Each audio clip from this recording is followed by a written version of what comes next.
Olá pessoal, tudo bem? Meu nome é Samuel Dalelaste, sou médico e esse é o nosso espaço aqui no YouTube para discutirmos temas relacionados à saúde, qualidade de vida e bem-estar.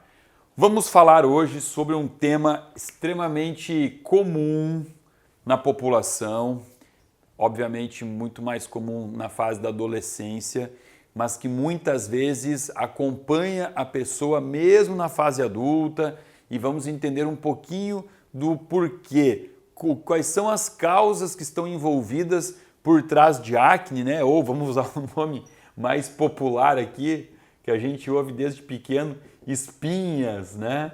As espinhas. Essa palavra está errada, mas é muito usada, né? O termo certo aqui é acne. Bom, acne então é uma manifestação de pele muito mais predominante no rosto.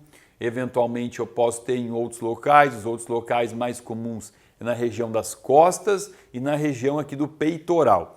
O Fernando sempre tem uma imagem para nós aqui para colocar um pouco mais de forma clara o que é a acne. Obviamente que a acne pode se apresentar em diversos níveis, né? A gente sabe que existe classificação para a acne, desde uma coisa muito simples, uma coisa pequenininha, até acne que realmente muitas vezes acomete a própria autoestima das pessoas, né? A gente já viu muitas vezes aí na rua adolescentes com o rosto tomado de acne grande, muitas vezes aquela erupção com pus, né, purulenta. Mas, na verdade, a intensidade, a classificação dela, ela não importa muito quando eu penso na causa, né? A entender a causa indifere, porque a causa as possíveis causas são sempre as mesmas. E hoje, por mais que eu possa falar de diversos nomes, falar sobre causas, tudo vai se resumir, no final das contas, tudo vai se resumir a hormônios. Antigamente, quando eu falava de acne, eu falava que acne ou era causa hormonal ou era causa intestinal. E eu ainda continuo com esse ponto de vista, só que hoje eu já entendo que as causas intestinais se dão por alterações hormonais também. Então é isso que a gente vai entender no vídeo de hoje. Tudo vai terminar em hormônio. Para eu entender um pouco sobre acne, eu vou desenhar aqui para vocês a pele. Vamos desenhar aqui, ó, como se isso daqui fosse a pele. A epiderme, né, que é aquela pele mais superficial. E a gente tem que entender que aqui eu tenho a saída de um pelo, né? A pele ela tem pelos, esse pelo ele vem aqui debaixo do que a gente chama de folículo piloso. Isso daqui é o folículo piloso, da onde nasce o pelo. E aqui, ó, mais na parte da derme, eu tenho uma glândula secretora de sebo. Aqui eu tenho uma glândula que secreta sebo e esse sebo ele vem aqui para fora, para a epiderme. E aqui eu vou chamar então de glândula sebácea, por isso que ela secreta sebo. E a glândula sebácea, ela tem uma participação muito grande no que diz respeito à formação da acne, porque quanto mais oleosa for a pele, muito mais tendência à acne eu vou ter. Existe uma bactéria aqui chamada de Propionibacterium acnes, que ela está diretamente associada à formação da acne. Essa é uma bactéria que ela se aproveita desse sebo, dessa oleosidade, e ela tem aqui uma característica de aumentar o processo inflamatório da pele, e também essa bactéria está responsável por diminuir o sistema imunológico da pele. Imunológico. Ou seja, sabe aquela acne inflamada que a gente vê, aquela pele que tem uma cara de inflamação? Está muito associado à presença dessa bactéria, que por sua vez está associado ao aumento da liberação de sebo pela glândula sebácea. Essa liberação aqui, ela vai ter diversas causas, mas uma coisa que eu tenho que falar e que chama muito atenção é o aumento dos hormônios andrógenos, que são os hormônios predominantemente masculinos. Não é que só tem no corpo do homem, não. Mulheres também possuem andrógenos. Só que o homem ele tem muito mais. Então, o que seriam os andrógenos aqui? Testosterona, a androstenediona,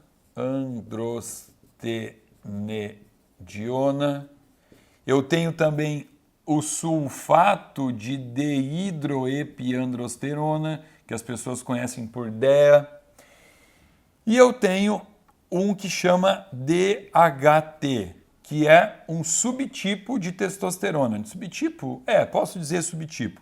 Chama dihidrotestosterona. Existe uma enzima no corpo que transforma testosterona em dihidrotestosterona. E essa enzima ela é chamada de 5-alfa-redutase. Então a 5-alfa-redutase transforma testosterona em dihidrotestosterona. E a dihidrotestosterona, ou DHT, ele é muito mais sensível, né? Os receptores são muito mais sensíveis do que a própria testosterona. Então, quanto mais DHT eu tenho, mais chance de ter acne o paciente terá. Tá? Então, essa relação ela é importante também em uma outra situação, que é a questão da queda de cabelo. Porque o DHT ele faz com que pacientes percam cabelo. Muitas vezes, né, o paciente o masculino, até sexo feminino, toma finasterida ou dutasterida, que é um remédio que tem como função inibir a enzima 5-alfa-redutase, que é a enzima que transforma a testosterona em dihidrotestosterona. Claro que são remédios com efeitos colaterais, não são remédios inofensivos, então não dá para usar isso assim em prescrição para qualquer paciente, sempre tem que ter um cuidado muito grande com a dose, porque está associado à queda de produção de cortisol, está associado ao aumento do SHBG, que é uma globulina que sequestra a testosterona, pode baixar a libido. Então são remedinhos que a gente não sai prescrevendo assim de primeira, tem que ter muita parcimônia em prescrever, mas é uma forma de diminuir o DHT. Existe uma relação, que inclusive eu posso fazer, que é a seguinte, ó. Eu pego a testosterona e divido ela pela dihidrotestosterona, DHT. Claro que aqui eu tenho que cuidar, porque eu preciso fazer essa relação nos mesmos índices, né? Ou tem que estar tudo por nanomol por litro, ou tudo por nanograma por decilitro, né? Para estar com o mesmo indicador aqui, tá? Quando eu tenho essa divisão aqui, quando essa relação nas mulheres for maior do que 3 e nos homens essa relação for maior do que 4, eu tenho muito mais chance de ter acne. Então é uma forma fácil de fazer uma continha para poder ter uma ideia se a causa pode estar sendo hormonal e se for hormonal, se pode estar sendo relacionado a essa disfunção aqui. Bom, onde que eu tenho aqui um quadro muito típico de predomínio de DHT?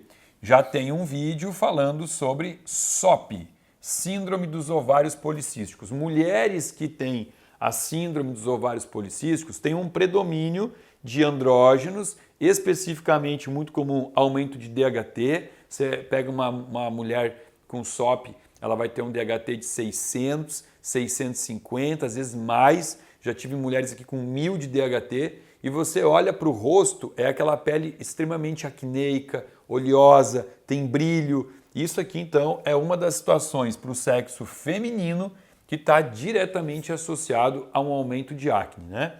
Então, tem que entender as causas por trás disso para que fique mais fácil também tratá-las. Ainda falando sobre questões hormonais, a gente tem que voltar para aquele desenho onde eu desenhei a glândula sebácea, né? A pelezinha. Aqui eu tenho o folículo piloso, aqui eu tenho a glândula sebácea e o pelo, tá? Bom, falando de hormônio, quando você tem um aumento da glicose sanguínea, porque você consumiu um alimento de alto índice glicêmico, quando você tem um excesso da glicose sanguínea, você vai produzir um hormônio chamado insulina. E a insulina tem como função controlar os níveis de glicose.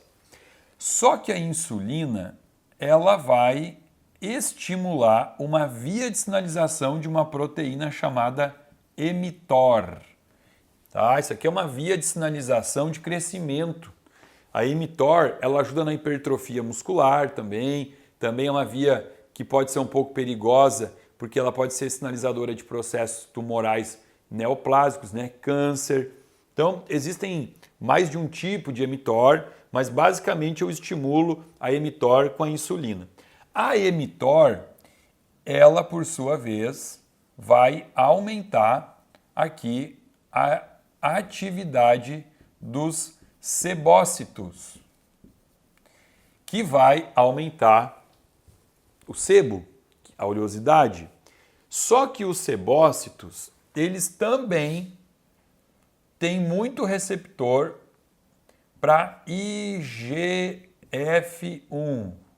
que é o fator aqui de crescimento, IGF-1, que vai ser estimulado também pela via da insulina. Então olha aqui, ó. Olha a insulina. 2 vezes aqui a insulina já está aumentando a atividade dos sebócitos.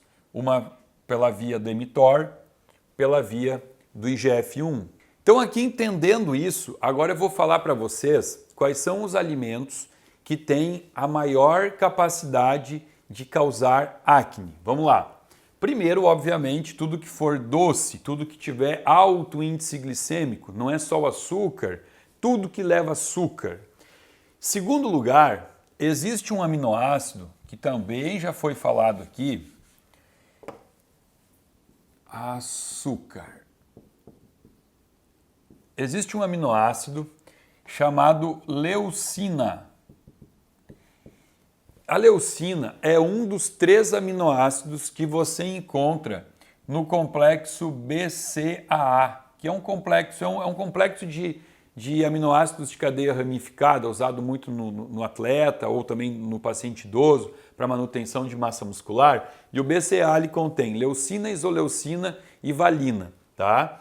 E a leucina é predominantemente o aminoácido que mais está no BCAA. E a leucina, ela estimula a insulina, que vai vir aqui estimular os sebócitos. Onde é que eu encontro leucina? Eu encontro leucina, vou botar aqui os alimentos que mais contêm leucina. Vamos botar aqui, ó.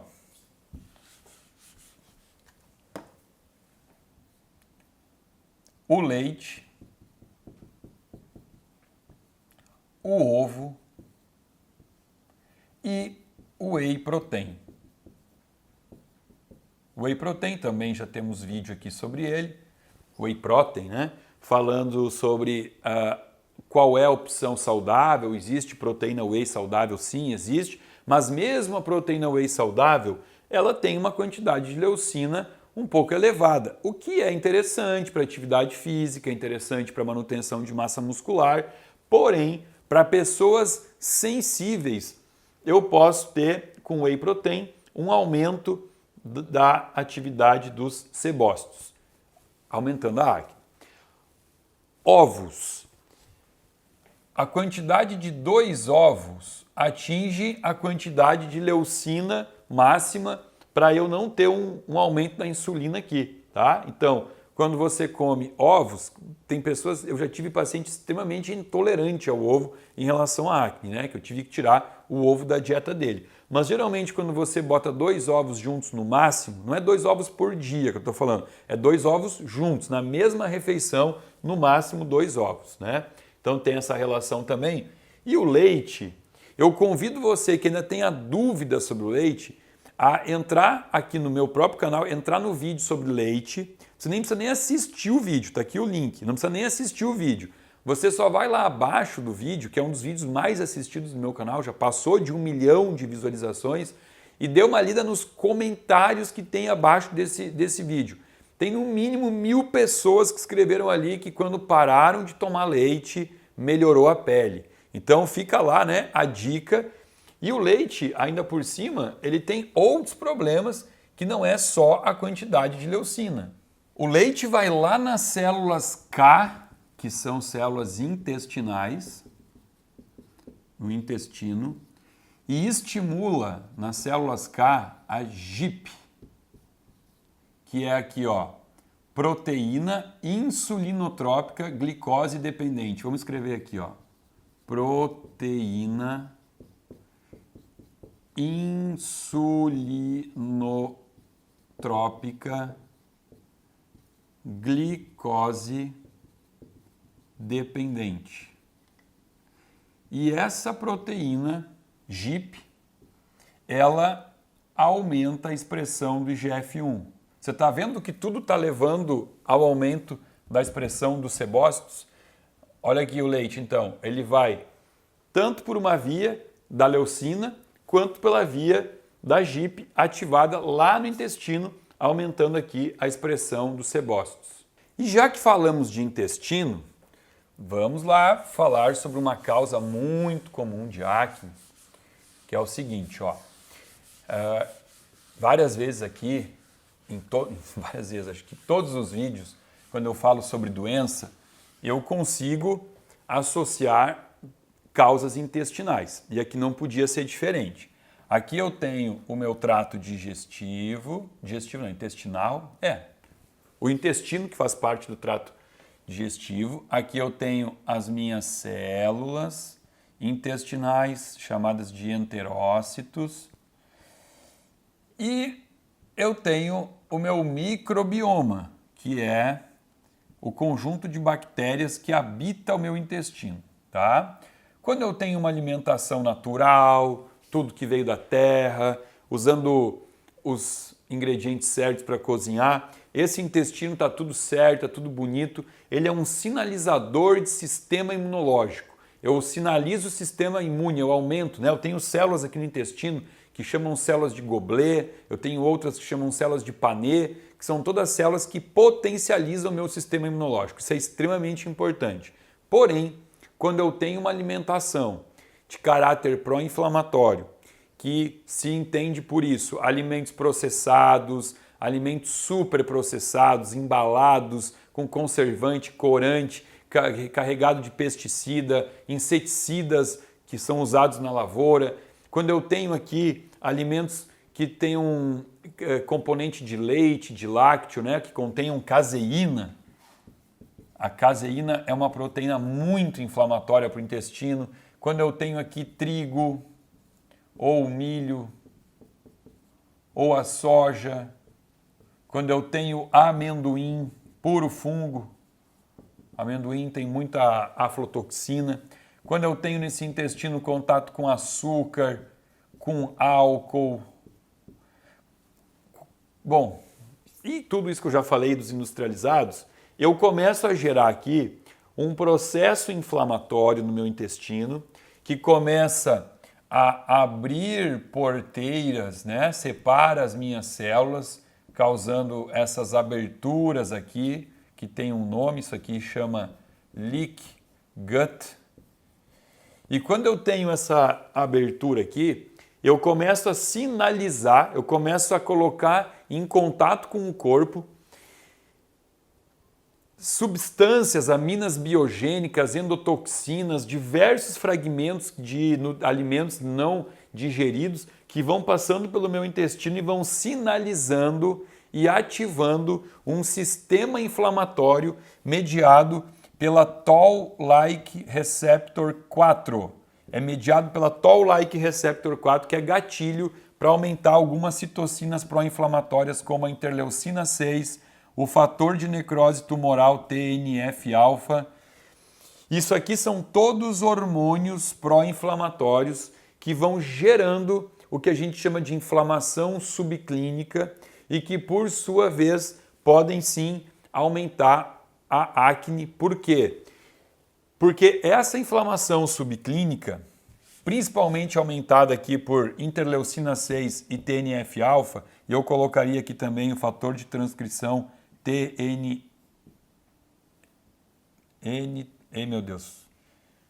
fator de transcrição NF-kappa-beta. NF-kappa-beta. Deu branco aqui, ó.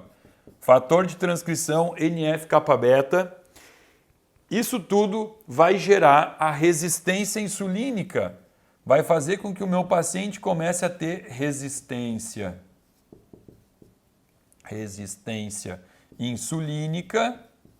E a resistência insulínica, vocês já viram que sinaliza ativação de sebócitos, seja por aumentar IGF-1 ou seja por estar diretamente já acionando, ativando a ação dos sebócitos. Então, a inflamação alimentar gerada por uma alimentação processada, uma alimentação refinada, os farináceos, também vai ter essa ação na acne.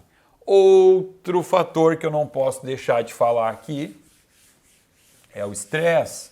Por que o estresse aumenta a acne? Vocês já viram que o estresse muitas vezes pode ser o gatilho para aumentar a acne? É que o cortisol, eu mostrei para vocês aí que existe uma via inflamatória no intestino mediada pela Toll-like receptor 4. O cortisol, ele ativa Toll-like receptor 2 no queratinócito deste folículo piloso com a glândula aqui, o pelo. Aqui eu tenho o queratinócito, que é ativado pela via do Toll-like receptor 2, que é uma via inflamatória, e a ativação aqui do queratinócito propicia um ambiente ótimo para Propionibacterium acnes, que é a bactéria que eu já falei para vocês que faz com que haja aumento de acne. Então, o estresse também está envolvido, mas por via hormonal, porque cortisol é hormonal. Por isso que eu falei, ao final do vídeo, vocês vão ver que tudo se resume a hormônio. Acne é igual a hormônio. Existem alguns suplementos que trabalham a favor da pele. Vamos botar aqui, ó. A vitamina A, ela tem uma função, ela não é uma vitamina antioxidante, mas na pele ela é. A vitamina E, o zinco, ele diminui, ele extermina, ele gera um ambiente ruim para Propionibacterium acnes. Então, uma dieta aqui deveria ter no mínimo 15 miligramas por dia de zinco na dieta, o mínimo aqui para manter a pele mais controlada, tá? A vitamina C,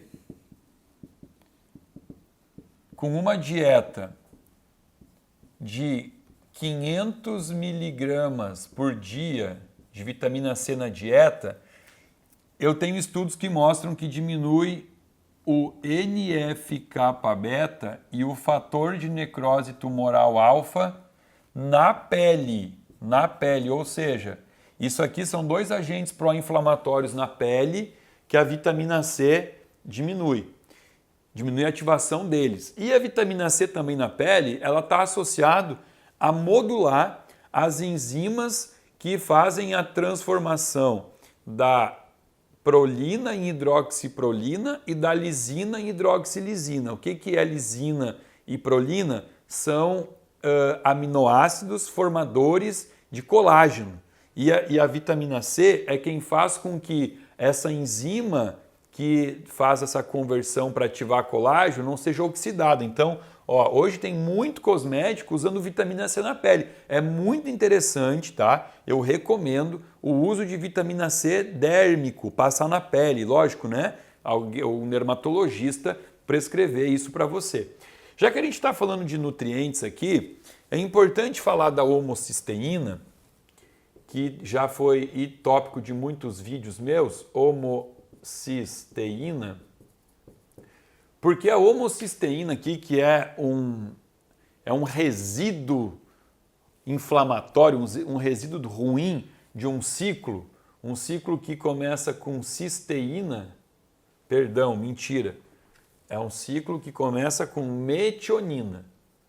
O ciclo da metionina começa com a metionina, que tem que converter em homocisteína e que tem que converter em cisteína. Para essa conversão aqui ser perfeita, eu preciso de 3 vitaminas, vitaminas do complexo B, B6, B9 e B12, né? A B6 é a piridoxalfosfato, a B9 é o folato, a B12 é a metilcobalamina. Só que se eu não tiver essa conversão bem feita e eu tiver homocisteína em excesso, essa homocisteína que estiver transitando na pele, ela aumenta a inflamação de pele. Então é importante também, num paciente com acne, medir a homocisteína no sangue. Claro que eu estou medindo no sangue, não tenho como medir na pele, mas uma vez que ela estiver alta no sangue, eu posso pensar que pode ter uma relação também com a pele. E aí eu tenho que suplementar essas 3 vitaminas aqui do complexo B. Então olha que interessante, né? Uma coisa que não tem nada a ver com, a gente nem imaginava que tinha relação com a pele, como a homocisteína, porque isso aqui está relacionado ao quê? Ao aumento da incidência de câncer, ao aumento da incidência de infarto, de demência e também agora associado à acne quando estiver presente na pele. E apenas aqui para finalizar, porque eu sei que vai ter muito comentário se eu não falar sobre isso, existe sim um tratamento hoje muito utilizado em consultórios dermatológicos, que é o uso do Rocutan, que é a isotretinoína, ou Rocutan, que é o ácido 13-cis-retinóico, que é conhecido como Rocutan. Esse ácido cis-retinóico, ácido 13-cis-retinóico, ele tem que se converter na forma trans dele, que é o ATRA, né? Que é a forma trans, que é o ácido transretinóico. Transretinóico, que age diretamente no receptor, no receptor da vitamina A. Ele vai agir na vitamina A. Como é que é o nome da vitamina A? Vitamina A chama-se ácido retinóico. Então ele age a nível de transcrição no receptor da vitamina A. E o que acontece quando eu tenho essa atuação? Eu vou ter uma diminuição do meu, aqui ó, tá pele, vamos de novo, mesmo desenho, aqui, pelo, ó, aqui, glândula sebácea. Eu tenho uma diminuição dessa glândula sebácea, ela diminui muito. E com isso eu diminuo a liberação de sebo, a pele fica sequinha, fica bonita, né? Para acne é maravilhoso. O que acontece é que é um medicamento hepatotóxico, ou seja, muito tóxico para o fígado, tem que ter um cuidado muito grande. É um medicamento que tem teratogenicidade, né? Ele pode, se uma mulher grávida estiver tomando esse medicamento, a criança pode nascer cheia de defeitos, completamente tortinha. Então tem que ter um cuidado muito grande quando usar esse medicamento. E também é muito comum que resseque as mucosas. Então a boca fica toda seca, rachada, a vagina fica ressecada, né? A mulher começa a ter dispareunia, que é a dor na relação sexual. Então é uma forma muito eficiente de tratar a pele, mas a gente sabe que tem vários efeitos colaterais que faz com que isso aqui tenha que ser sempre a última coisa que eu pense a prescrever para um paciente. Meu último recurso, e não o primeiro, né? O primeiro recurso, vocês já entenderam o que é, modular a inflamação através de uma boa alimentação. Bom, eu espero que tenham entendido isso, né? Porque o objetivo do vídeo foi mostrar aí alguns alimentos que podem trazer esse processo inflamatório, associar o intestino a tudo isso, a importância do intestino, e quando você aí tiver uma acne no rosto, você agora para e pensa assim, putz, o que foi que eu fiz, né? Vamos recordar, o que eu comi nos últimos dias? Começar a entender o que foi que causou essa acne. Porque tudo tem toda manifestação tem uma causa. E muitas vezes a gente começa, né? Uma aqui, uma ali, uma outrazinha, e não para identificar o que pode estar errado na nossa alimentação. Importante fazer esse tipo de raciocínio, tá bem? Em relação aos hormônios, obviamente eu trouxe o problema e talvez eu não tenha trazido aqui a solução quando eu falei sobre testosterona, sobre dihidrotestosterona, porque isso não cabe a você, né? Cabe ao médico cuidar de você. A parte da alimentação, você mesmo já pode começar a mudar seus hábitos alimentares, pode procurar um nutricionista ou deve procurar um nutricionista capacitado para fazer um tratamento com uma dieta anti-inflamatória em você, mas a parte hormonal ela deve sempre ser investigada e tratada com o seu médico. Bom, pessoal, eu espero que tenham gostado do vídeo. Se gostou, dá um like. Se ainda não estiver inscrito no meu canal, por favor, se inscreva, compartilha os vídeos com a família, ajuda esse canal a chegar no 1 milhão aí. Estamos em busca daquele quadrinho de ouro do YouTube. Abaixo desse vídeo tem um link que você pode se inscrever para fazer parte de um grupo VIP de pessoas que recebe conteúdo gratuito e exclusivo aqui do meu canal. Muito obrigado.